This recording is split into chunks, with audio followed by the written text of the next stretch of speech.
नमस्कार दोस्तों, मैं गुडलक आप सभी का अपने चैनल पर स्वागत करती हूँ। एक छोटे से शहर में आरव नाम का एक बच्चा रहता था। आरव बहुत प्यारा और समझदार था, लेकिन उसकी एक आदत से उसके माता पिता परेशान रहते थे। जब भी वह पढ़ने बैठता, कुछ ही मिनटों में उसका ध्यान कहीं और चला जाता। कभी वह खिलौने से खेलने लगता, कभी खिड़की से बाहर देखने लगता और कभी अपनी मम्मी से कहता, मम्मी आज पढ़ने का बिल्कुल मन नहीं है, कल से पक्का पढ़ूंगा। मम्मी मुस्कुराकर कहती, बेटा कल का इंतज़ार करते करते आज भी निकल जाता है। आरव कहता, मम्मी मैं पढ़ाई में अच्छा बनना चाहता हूँ, लेकिन किताब खोलते ही मेरा मन भटकने लगता है। एक दिन स्कूल में अध्यापक ने बच्चों से पूछा, तुम लोगों पढ़ाई में सबसे ज़्यादा परेशानी कब होती है? किसी बच्चे ने कहा, जब बहुत सारा होमवर्क होता है। किसी ने कहा, जब चैप्टर समझ में नहीं आता। लेकिन आरव चुप बैठा रहा। अध्यापिका ने प्यार से उससे पूछा, आरव तुम्हें क्या परेशानी होती है? आरव ने धीरे से कहा, मैडम मुझे पढ़ना अच्छा लगता है, लेकिन थोड़ी देर बाद मेरा मन नहीं लगता। अध्यापिका मुस्कुराई और बोली, आरव इसका मतलब यह नहीं कि तुम पढ़ाई में कमज़ोर हो, शायद तुम्हें पढ़ने का तरीका बदलने की ज़रूरत है। आरव ने पूछा, मैडम मैं क्या करूं? अध्यापिका ने कहा, आज से एक छोटा सा प्रयोग करो। एक साथ 2 घंटे पढ़ने की कोशिश मत करो, सिर्फ 20 मिनट पढ़ो, फिर थोड़ा आराम करो और उसके बाद दोबारा पढ़ो। पढ़ाई को छोटे छोटे हिस्से में बांट दो।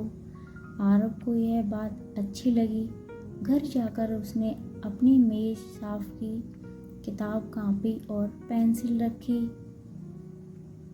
और मम्मी से कहा, मम्मी आज मैं सिर्फ 20 मिनट पढ़ूंगा।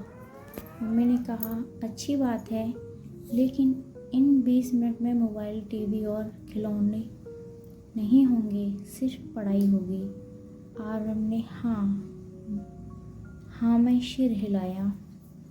उसने घड़ी में 20 मिनट का समय देखा और गणित की किताब खोल ली। पहले 5 मिनट उसे बहुत मुश्किल लगे, लेकिन उसने खुद से कहा, मुझे सिर्फ 20 मिनट पढ़ना है। उसने पहला सवाल हल किया, फिर दूसरा सवाल किया और देखते ही देखते 20 मिनट पूरे हो गए। आरव खुशी से बोला, मम्मी मैंने पूरे 20 मिनट पढ़ लिया।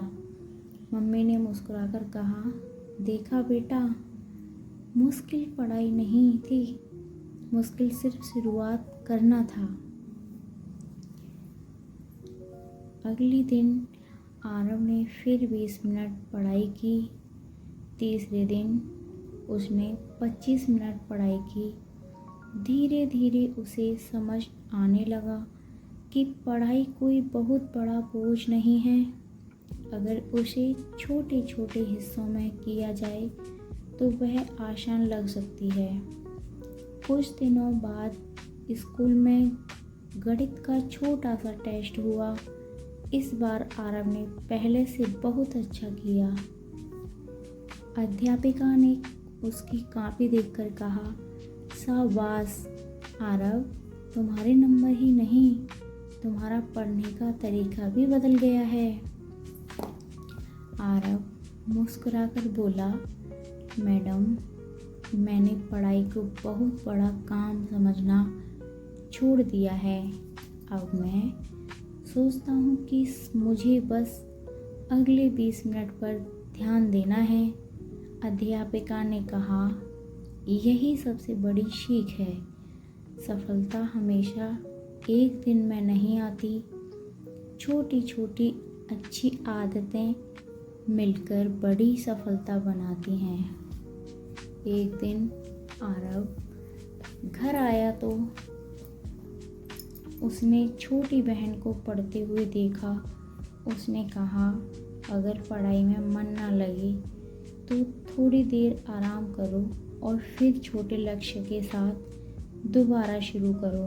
बहन ने पूछा, भैया अगर फिर भी मन ना लगे तो? आरव हंसकर बोला, तो मम्मी पापा से कहो कि तुम्हें डांटे नहीं, बस थोड़ी देर तुम्हारे पास बैठें। कभी कभी किसी का साथ मिल जाए तो पढ़ाई आसान लगने लगती है।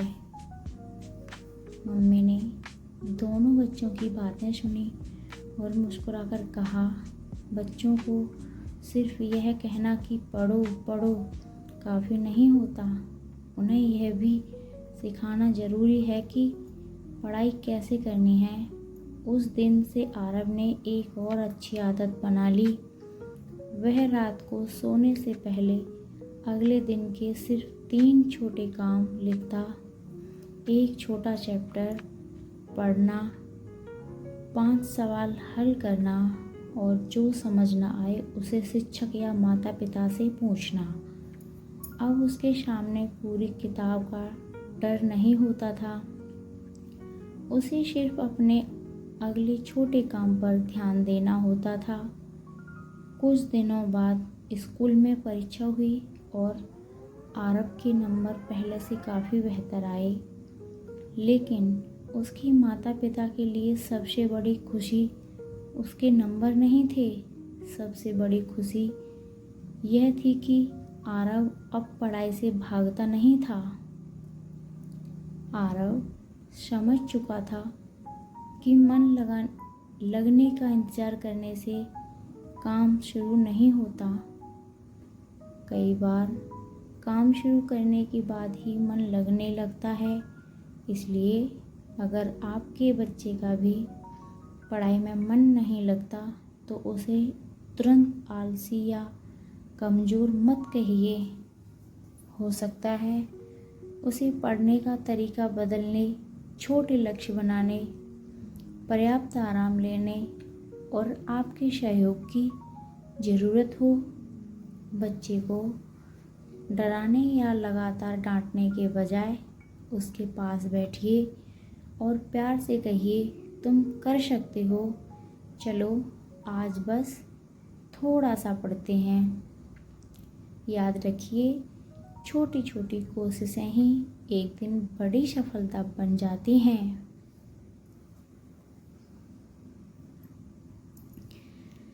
आपको